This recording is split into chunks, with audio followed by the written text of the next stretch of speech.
Players to define their roles. I think that's what spring's all about. They have to define, as coaches, you're looking at, well, what do they do naturally the best, and also as players, you're going out there every day and like you're trying to figure out exactly what your fit is, and so defining what their role is going to be, and it's not just defensively. To me, it's like when you're a defensive player, how are you getting better on special teams every day? Because all that stuff shows up on defense, and who they trust. I look at that. I'm huge on that. You out there, I want to, and you can tell as you keep going through practice and practice and practice. And obviously, we've only been through 4 right now, but who the guys trust, who's communicating the most, who's the most confident, who's asking the most questions, who's figuring out what their why is for every play. But to me, spring has always been about they need to define what their role is, not what they want their role to be. And there's no sound on the film we watch. I don't care what it says. You got to show us what your role is going to be, and does it match your goals? I want to ask a guy like Davion Ross, who missed most of last year because of injury. At what point do you see him trusting his body again in terms of just being able to go out there? Oh, I've already seen it. The way that kid's built. And I mean, always got a smile on his face, always got a great attitude, all that stuff. We've had some live periods. He didn't stutter step. He didn't even think about it. And when you're a football player like he is, and especially the mindset he has, I never guessed that. I never second guessed him one time. He is a physical football player. He loves playing football, and that's why I like him so much. Great kid. What's been throughout these practices for you, different role being defensive coordinator, but also being linebacker coach? How much time affecting how much time you're spending with different positions and stuff like that? What's that transition? I've always tried to spend as much time as possible with other position groups. Like I said when I got this deal, the only difference is I talk a little bit more. That's it.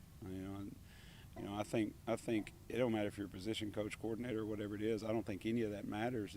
Because if you're not developing relationships with people outside of your room, you're not going to help your room. And I've always been a firm believer of that. Like I want to know, whatever position I'm coaching, I want to know what's going on in the other room, because it's a team sport. Everybody's got to play at the same level. Everybody's got to understand who they trust, like we talk about again. And I want to get to know those guys. And it's no different for me right now. I always talk to those guys. I always try to develop relationships. Like I said, the only difference is I'm standing in front of them and talking a lot more. I don't know if they like that or not. I don't really care. Is that something where you tell players who are in leadership roles to kind of do that too? You should also know what's going on to help. Yeah, if you're going to be a player on a football team, you got to do that. You got it. And to some guys it comes natural. To some guys it doesn't. To me, that's the coach's responsibility. Whatever comes natural to them, that's what they're going to be good at. Well, you got to coach the deficiencies. You got whether it's communication or whether it's habit forming thing, whatever it is. Like you have to coach all those levels. All of it ends up on this field at some point. Whether it's the first through the fourth quarters, it's going to show back up. So you just got to have your thumb on everything, especially relationship wise. Football is such a bonding sport. And it's just over and over and over and over and over again, especially in spring.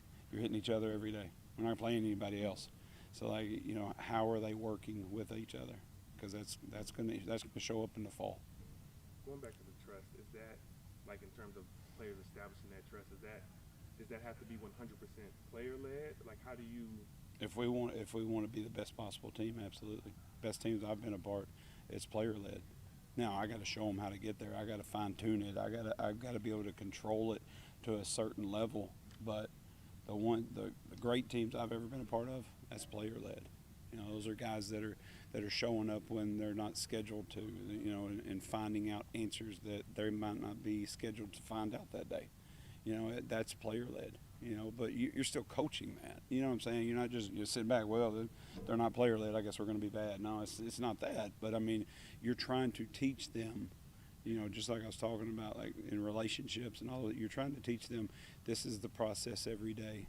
and this is who you got to trust. This is who we're playing with. This, you know, and you always have those conversations. It's not just X's and O's every day. That's a big part when we get to Saturday. They're going to know a lot more if they're player led because they talk about it more. They talk about other things more. You know, that's my opinion. You know, it's early on. You're talking about looking for vocal leaders out there. Is there anybody who stands out? The whole defense right now. I mean, it's not really just vocal leaders. Like, I'm not talking about, you know, rah guys and stuff like that. I'm talking about, you know, are we getting the checks in a timely fashion? Is everybody on the defense getting the check? Is the communication at a level to where the offense notices it? You know, because so confidence, you know, obviously comes in with volume, you know, and how you speak to each other and how confident you speak to each other.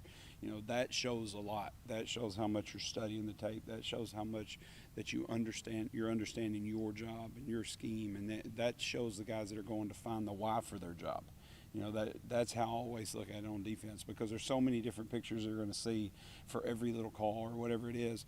You know, all these communication, whether it's a check or it's a check out of something or it's a formation check or whatever it is, if everybody's, you know it.